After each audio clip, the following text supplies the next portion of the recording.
How's it going? That was racist, I'm sorry, that's terrible. Fun show so far, right? Pretty good. Saw some famous people, saw some real weirdos. People you have no idea who they are. Myself included in that. People hear this? Yeah. Thank you. Some of you might be thinking, a fat comic who's now playing guitar. Could it get any worse? To that I say, here's Wonderwall.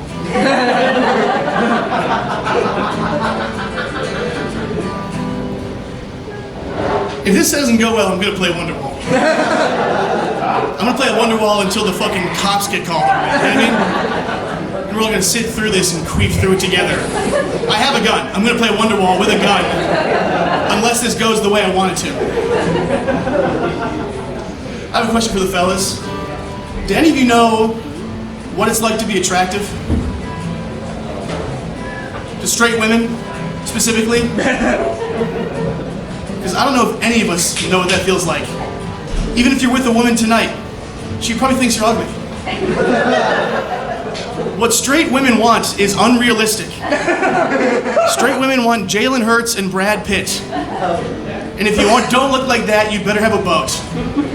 Because you're an ugly piece of shit. I want to know what it's like to be attractive to women. I don't know.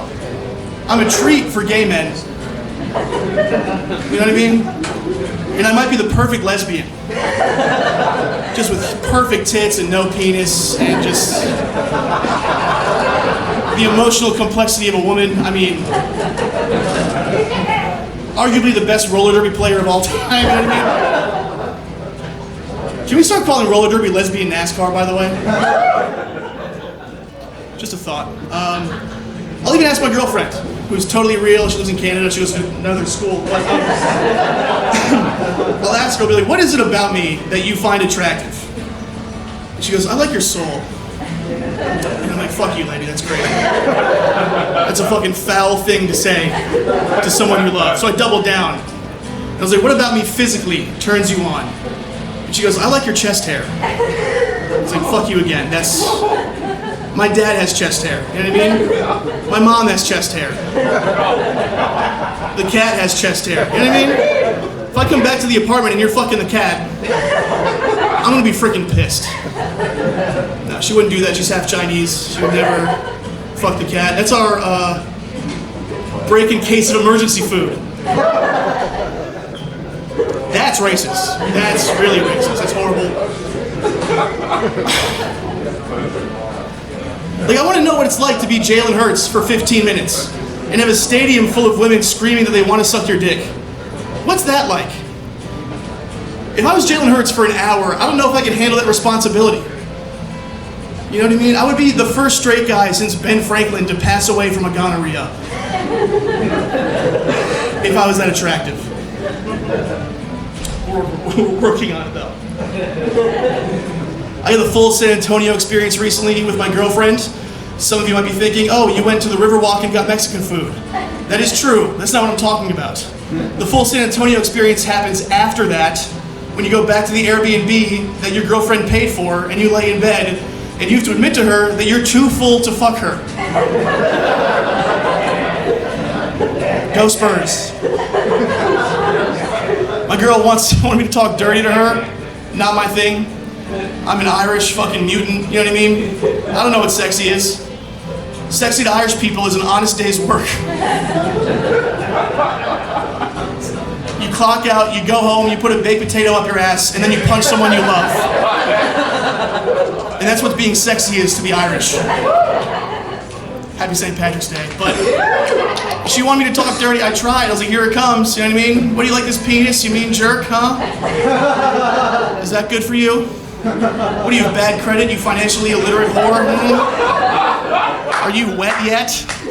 God doesn't love you, you little brown freak, you know what I mean? Like, we're having sex here. And she asked me to regroup, and I did. And I came back with something I thought was good, but I made the mistake of making it personal to her and her culture. And I was like, she's Mexican, by the way, also. I was like, baby, you should call your pussy Selena because I'm her biggest fan, and I'm about to kill that shit. And said she just squirted horchata out in a little brown box, and I wiped some off my chest, and I tasted it, and I was like, wow, there's espresso in this. This one's fertile. How about something I've never said out loud before, shall we? I can't keep peanut butter in the house. Anyone else? I heard someone say, oh God, as if I'm using it to bait a house pet to lick my nutsack. I don't do it for that. Thank you. He goes, okay, I believe you. I can't keep peanut butter in the house because it'll just be gone. It'll just vanish. Like I cast a spell on it. If I have peanut butter in the house, it is a race to what's going to happen first. My bankruptcy or both my feet missing from diabetes. And at this point, it's anyone's game. With my current health and financial status, it's anyone's game. The point is, if I can't even be responsible enough to keep peanut butter in my own apartment, how am I expected to pay taxes? That seems fucked up. Right? No? I think that's crazy. I think if you're a kid who had more than like 5 parental figures in your life, you are exempt from paying taxes because it's a miracle you're not on heroin. And I didn't get addicted to heroin when I was a young man. I got addicted to peanut butter.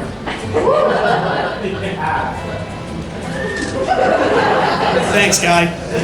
Not only do I think people who had more than 5 parental figures growing up should not pay taxes, they should have a government-mandated overweight Jamaican woman to give them a hug every morning and tell them that they're proud of you. That would do so much more than state health care. You know what I mean? Just a big, fucking gorgeous black lady named Brittany. I'm not going to do the accent, but you get it. I don't know, I'm an orphan. Anybody else? One person? Really? Where are you?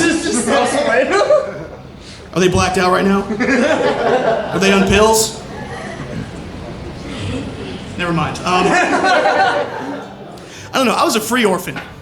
Did you know that people pay to adopt kids? What? Did you know that? My girl's neighbor is this old white dude who paid $50,000 to have a son.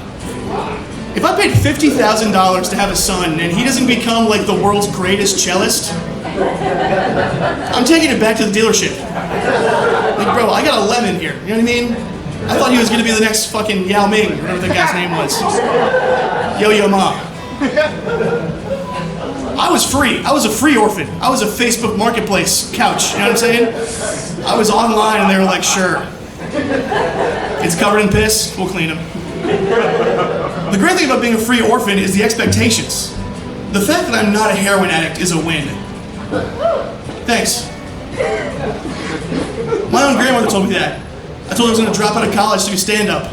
I thought she was going to be disappointed because she was an educator. She was like, Sam, I'm just proud you're not blowing guys for crack. And I was like, that's the nicest thing anyone's ever said to me, Grandma, you get it. And I don't really know the full point of that joke, I just want some sympathy pussy right now, I don't know. JK. Here's Wonderwall.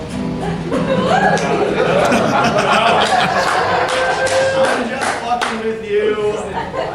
Let's do one more and we can all suck our own dicks and go home. I hate being a fat adult. It's annoying. It's just concerning. I can't dress myself. When you go to the big and tall store, you either get horrible car salesman or a black uncle, and that's it. Those are your only options. If you want to dress yourself as a mutant. When you're a fat kid, it's fun because you have fun little fat fucking chubby cheeks and everyone loves it. You can enter a room full of adults and like do the truffle shuffle, and you'll just get a standing ovation as they try and throw Nutter Butters in your mouth. It's really fun.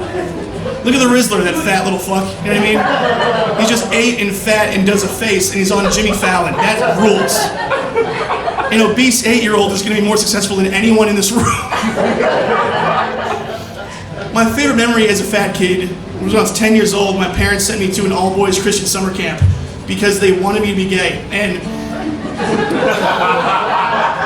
I went to this camp and we were all winding down for the night in fucking Vermont. And when you're supposed to go to sleep, that's when young retarded kids get activated, you know? And we were spending our energy roasting each other. And I was roasting my bunkmate, who was a Korean exchange student named Tak Wong. And I was just killing this fucking guy. Just calling him a nerd. Being like, don't forget to tuck in your calculator tonight before you go to bed, Tak. And all these little retarded kids were like, oh my God, this is crazy. It was like my Def Jam set, and I was killing so hard. And there was one brief moment of silence in the cabin, and Tak Wong goes, you're obese, and you're gonna die when you're 28. And the entire cabin decided to go to sleep. The entire cabin was like silently like, no, we're good. That kid's holding the nuclear football. That's a roast joke. Because that haunted me for fucking 18 years. You know what I mean? I turned 15 and I was like, I have 13 years left, I better make it last. Because I don't know if the Korean kid's a wizard, but I don't not know that he's not. But 5 months ago I turned 29, so Tak Wong could suck my whole dick. And that's right. It's the only reason why I'm doing comedy is so I can do every shithole in America until I find him. And I tell that story. And we have to fist fight to the death in a Denny's parking lot. That's right. And that's my time. Thank you guys so much.